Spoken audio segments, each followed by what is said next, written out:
He said, "A friend in need is a friend indeed," and calls China a true friend to Serbia. He rejects the so-called debt trap and applauds the Belt and Road Initiative and its contribution to Serbia's development. Serbian President Alexander Vучić sat down for an exclusive interview with Leaders Talk. Stay tuned.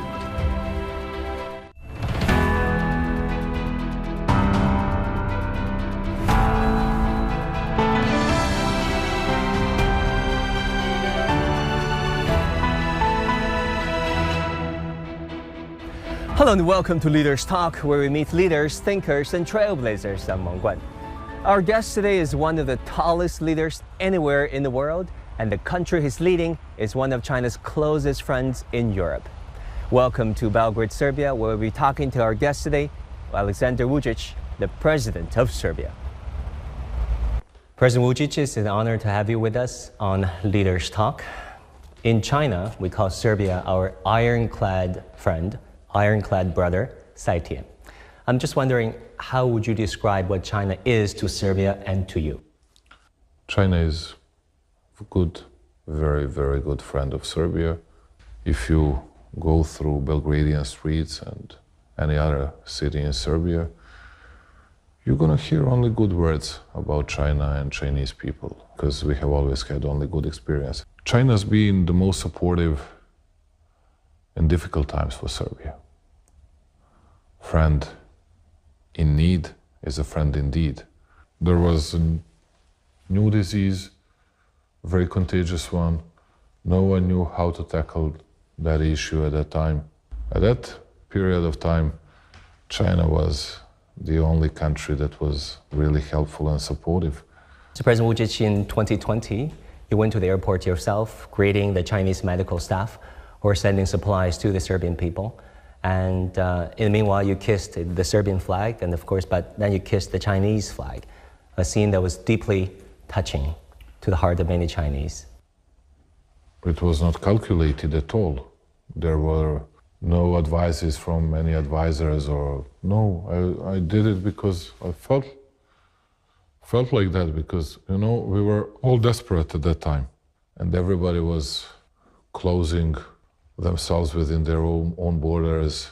Everybody was speaking about solidarity, and as a matter of fact, no one was showing that solidarity before everybody found enough vaccines and medications and ventilators for themselves. And Chinese friends did not forget one small country, one small nation. And as I told you, we believe that we are relatively loyal or more loyal than some others, and we cannot forget it. It has always been supported this or another way by Beijing. I was, as a prime minister, seeking, searching for solution, begging for solution of our steel mill in Smederevo. And then President Xi came to Serbia. It was 2016. And we hosted him. We treated him in a very, we believe, very hospitable way. Then people said to me, you know, all these advisors, if you can get presidency on your side, that to bring Chinese company to just take care of that steel mill, we are saved. And I was like, during that lunch in Smederevo, it was a villa overlooking Danube, you know, and I was like, Mr. President, you know, and then I was shy, then I was a bit ashamed, you know, how to approach the most important world leader, asking him for a big favor for this country, and why did he need to hear it? Why did he need to listen to that? How did you do it? I was preparing him to listen to me at least for these 2-3 sentences of what kind of significance and importance it would be for Serbia if we resolve this issue. And then I realized that I was talking to a guy that was much smarter and much better prepared than I was, than I thought. He said to me, Mr. Vучić, I give you my word, that'll be resolved. After he said that, I was like, start flying, you know. It's like, because when you find a resolution of a big issue for your country, and it happens like just coming out of the blue, that's something that no one can compare with anything else. And we will never forget it.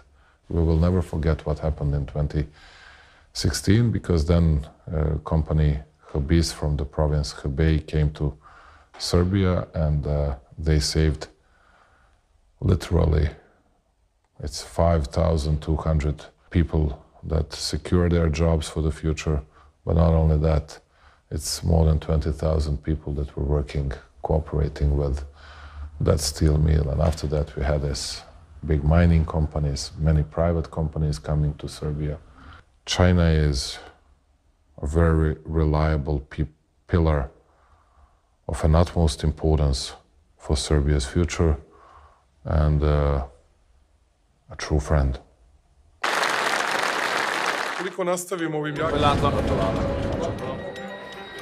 On the morning of March 19, 2022, a high-speed train pulled out of Propko, Belgrade's new and modern central train station.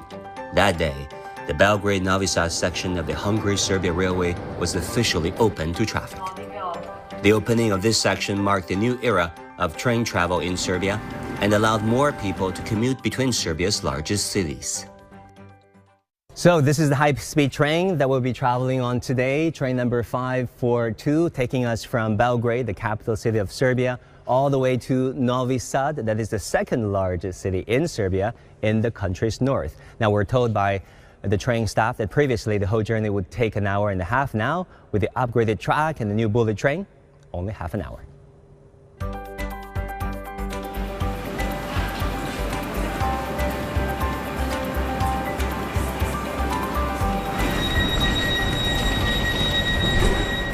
I take it pretty often once I'm in the country. I take it because it's the cheapest way to get to Novi Sad and by far the fastest. This is the best thing that ever happened to us who have to commute to Novi Sad. This is my first time going with this train, and my mother's is fourth time.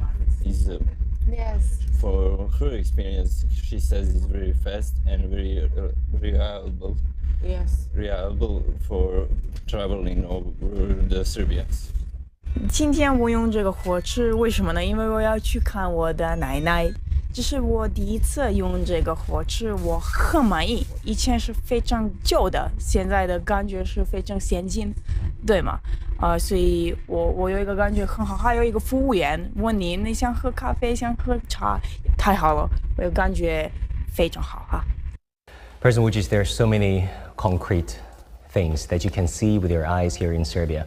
That is a fruit of Chinese-Serbian solidarity.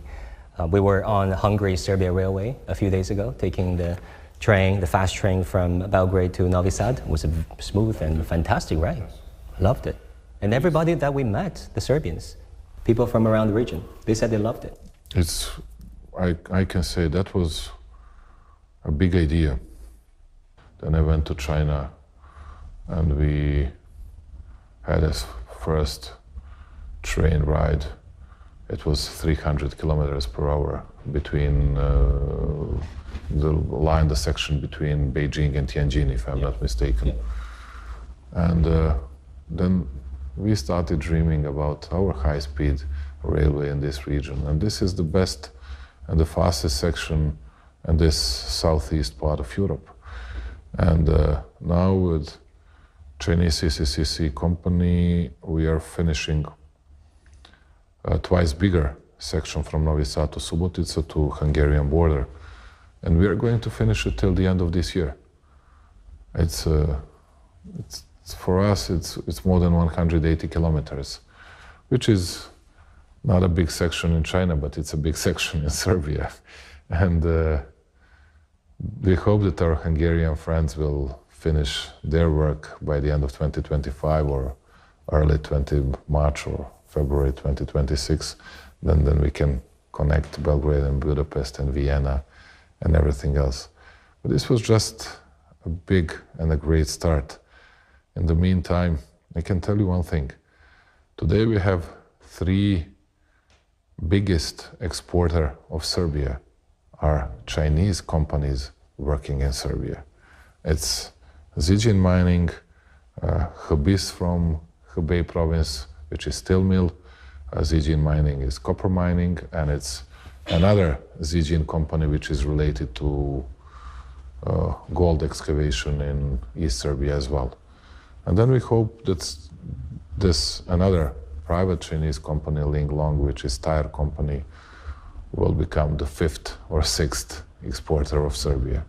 It shows an importance of Chinese presence in this country. And not to mention so many infrastructural programs and plans that we've been doing together, and we are planning together, and now some other Chinese companies getting permission to start working on a so-called Smiley Corridor in North Serbia, in Central Serbia, South Serbia, different issues, energy objects. They're finishing one thermal plant here close to Belgrade, 60 kilometers east of Belgrade, and many other things. It's inevitable to say that China has a very, very strong presence in this country, and we are very happy because of it. When people in Europe started reiterating one issue, if you work with China, then you're going to have the biggest public debt to GDP ratio, they're using you.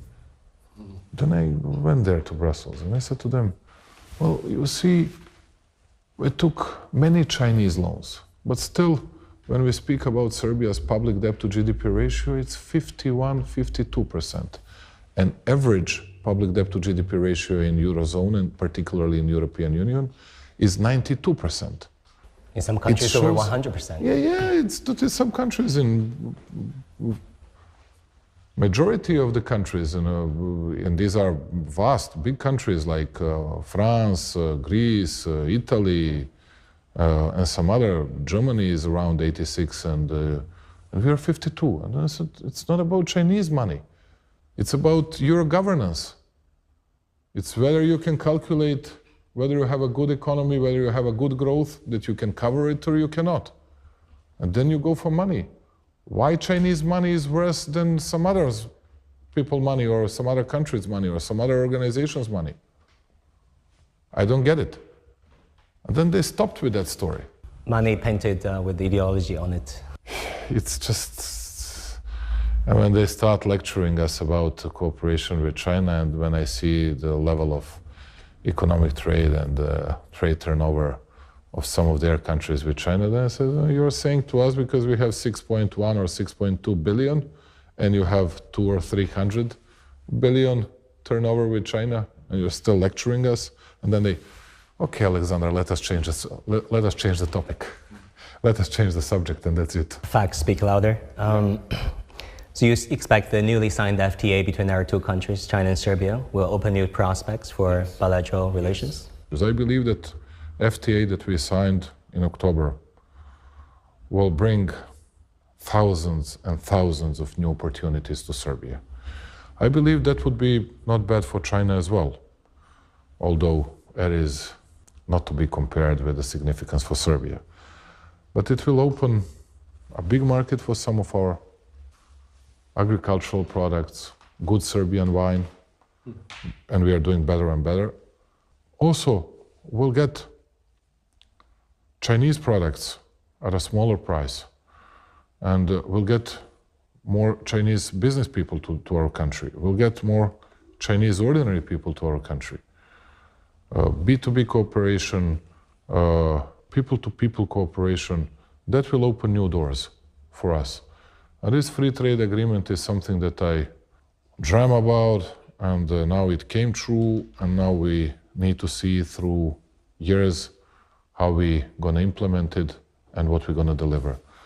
And once again, very thankful to Presidency that he agreed upon that he allowed us to sign that arrangement, and hopefully we'll be able to do more things in the future.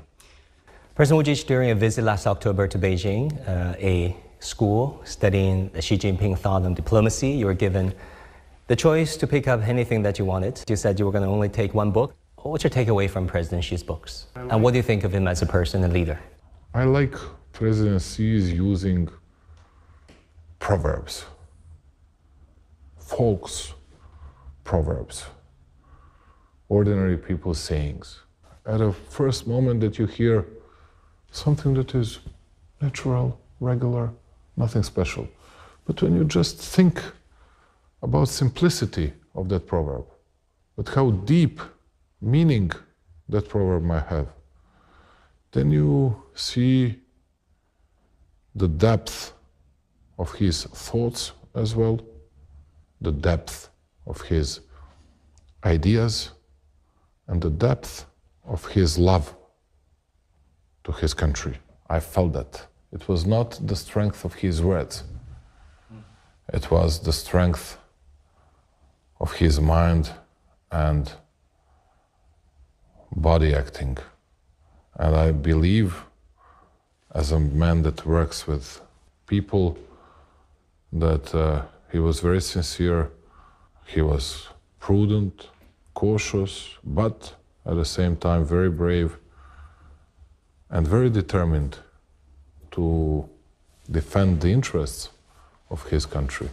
This year, coincidentally, marks the 25th anniversary of NATO's bombing of former Yugoslavia. Yeah. A episode that is very dear and near to the heart of so many Chinese, because that tragic event took the innocent lives of Serbians, of Chinese, and many others. Now, as the current leader of Serbia, how would you reflect on that episode 25 years on? It's a very painful issue for us, and we are not escaping it. And of course, we have now better relationship with all Western countries, all these 19 countries that attacked Serbia with no permission taken from UN Security Council. Everything was done against the UN Charter and international public law. And it was a terrible crime. Talking about territorial integrity that is so dear to the heart of Serbians, and likewise to China, especially on the question of Taiwan. There have been calls for so-called Taiwan independence. There have been efforts to externalize, to internationalize the question of Taiwan. With us, it is very simple. I'm not going to take more than 10 seconds about it. You can count it. Taiwan is China. And it's up to you what, when, how you're going to do it. Full stop. We know one China, that is the policy and politics of Serbia. That will be our politics in the future. That's your territory. This is your people. And you're a sovereign nation. You take decisions by your own. And you'll always have support of Serbian people. That's it.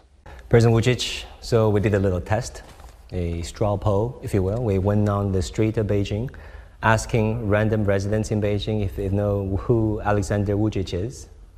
And guess what we found? 塞尔维亚呢，是我们中国这个一个很友好的一个国家。瓦尔特保卫萨拉热窝、贝尔格莱德，他们那个网球明星都要扣一期嘛。那您听说过那个塞尔维亚总统吗？不是，就是那武契奇吗？我觉得这个有铮铮铁骨，他身高大概有2米多吧，一个伟岸的男人。以前给中国粉丝写那个信，那个落款577嘛。疫苗啊，物资抗疫的时候，到他们那儿的时候，他都是很高规格的那个去迎接的，亲吻我们的国旗。武契先生虽然我们看上去个子很高、很雄伟，但是他的这个性格却很随和。匈塞铁路的建设中，武契先生见到我们这个中国的施工工人，一连用10几个中文的你好，给这些工人打招呼，让我们觉得内心很温暖。你跟他说一句话，你们想跟他说什么？在今年的某一个时刻到塞尔维亚去旅游，是吧？因为你们给我们提供了免签。中国和您那边的关系会越来越好，会好上加好。Thank you.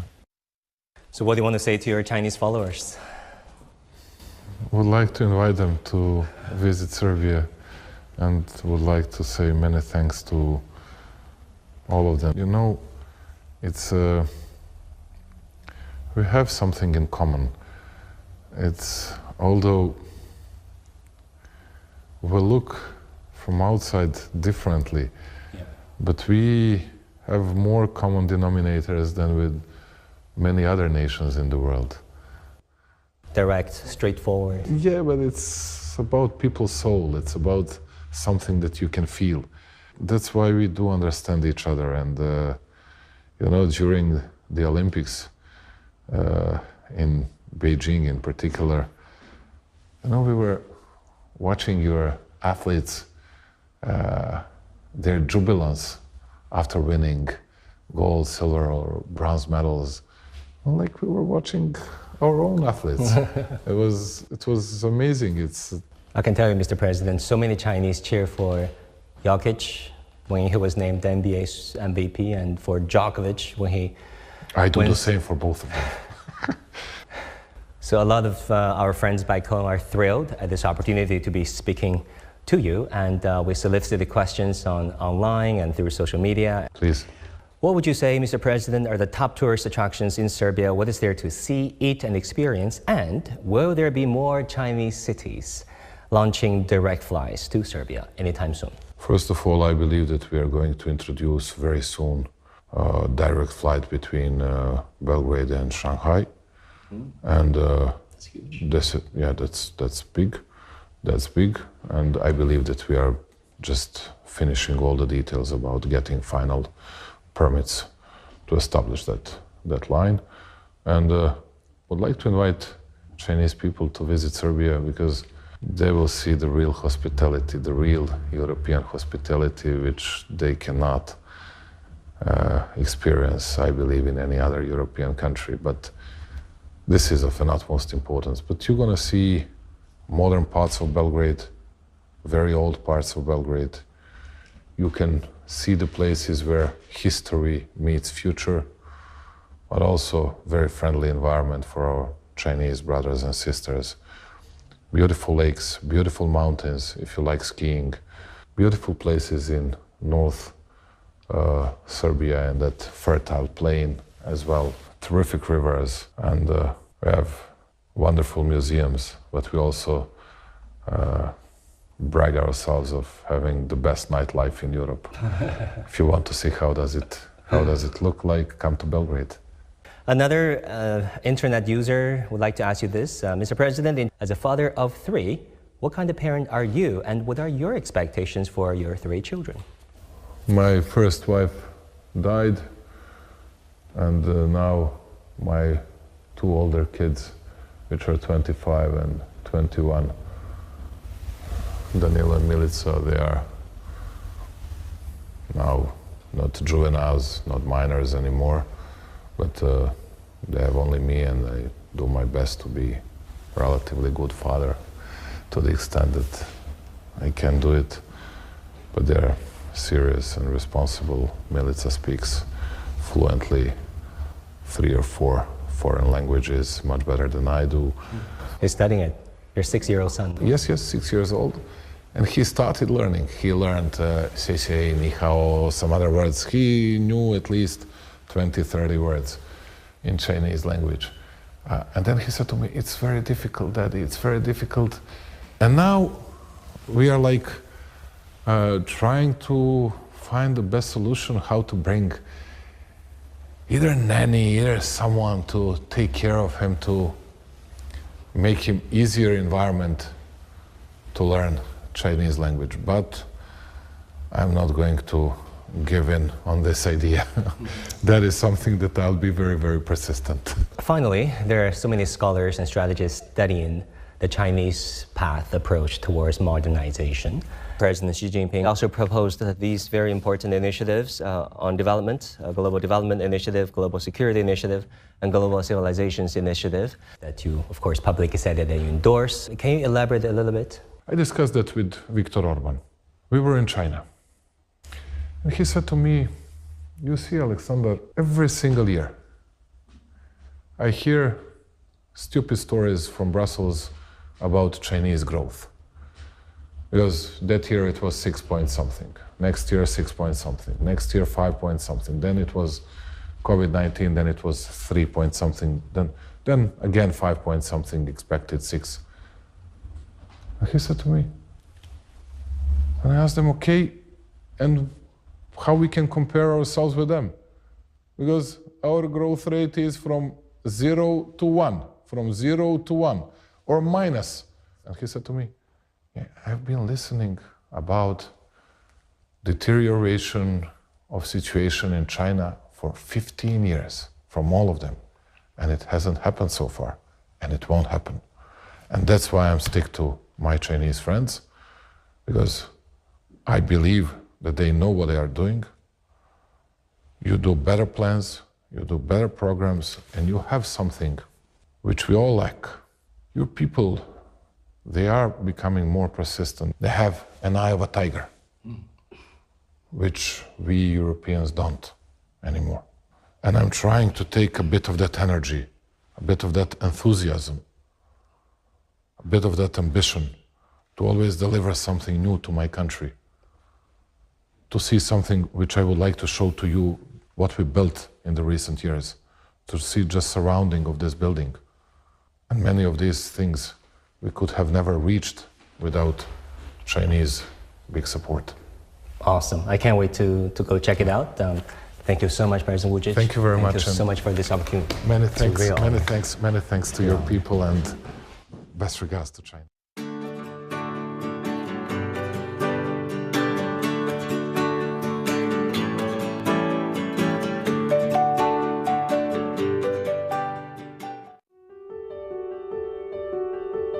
Those skyscrapers over there, in Belgrade as well. Because been built in the last 5-6 years. Totally new city. And all the facades, or most of the facades renovated. It's a totally different picture. And whenever you're going to come to Belgrade, and I hope that you'll come more often, you'll see the progress always. That's what I believe in. You said Serbia will never stop. And then people won't even recognize Belgrade in a few years. Yeah, exactly.